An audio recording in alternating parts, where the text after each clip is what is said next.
Si vous voulez, moi, j'avais pas une relation de cinéma, de technique, de film. J'ai vu ces films, j'en ai aimé beaucoup. Et, mais j'avais une relation qui était plus. Alors, c'est familial, amical. Amical. Pourquoi? Parce que il venait déjeuner, il venait dîner, souvent, très souvent l'été, il venait dîner. Je suis monté le voir à Paris plusieurs fois. On est parti à Lyon plusieurs fois chez notre ami Thierry Frémaux pour le Festival Lumière. Et je retiens de lui la gentillesse, la simplicité. C'était quelqu'un de simple. Et puis il refusait jamais, jamais, jamais une autographe. Alors, après, c'était difficile pour les autographes, mais jamais refusé une photo. Je l'ai vu sur un. À Marseille, je l'ai vu. Je sais pas, il y avait au moins 300-400 personnes. Il a dû faire 300 photos. Il n'a jamais dit non, il a toujours eu le sourire. Il me remplissait de.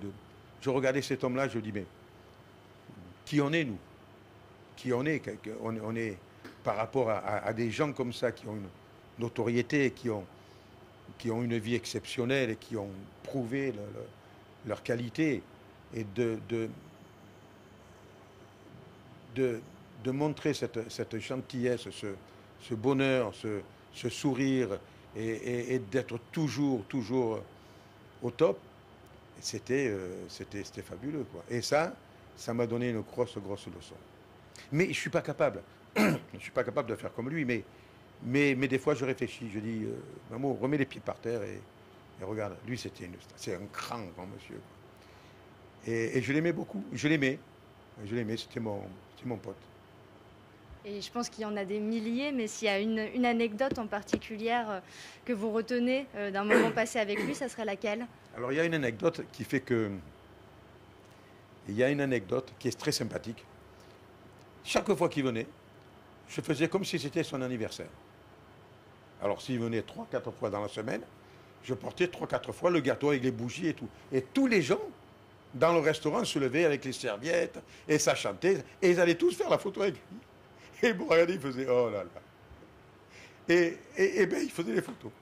Et bon anniversaire, il y avait des billes. Mais s'il venait le lendemain, c'était pareil. Hein. C'était pareil, c'est pareil. Non, non, c'était une craque.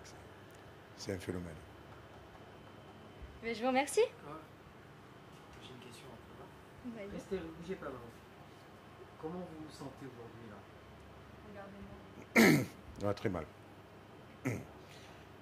Je me sens pas orphelin, mais je me sens comme ces milliers et ces centaines d'amis, parce qu'il avait des amis très très proches qui doivent être très très très malheureux.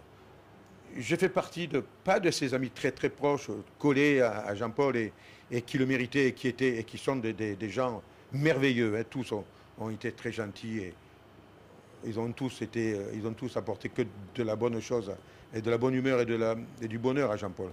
Tous ces gens-là, tous ces acteurs qui étaient proches de lui. Et il y en a encore qui sont là, des jeunes. Hein. Et moi, je me suis retrouvé à la charrette, sur la charrette, mais dans la charrette.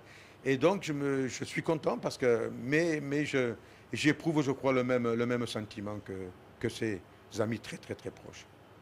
Le même sentiment. La tristesse. C'est une journée noire. Voilà.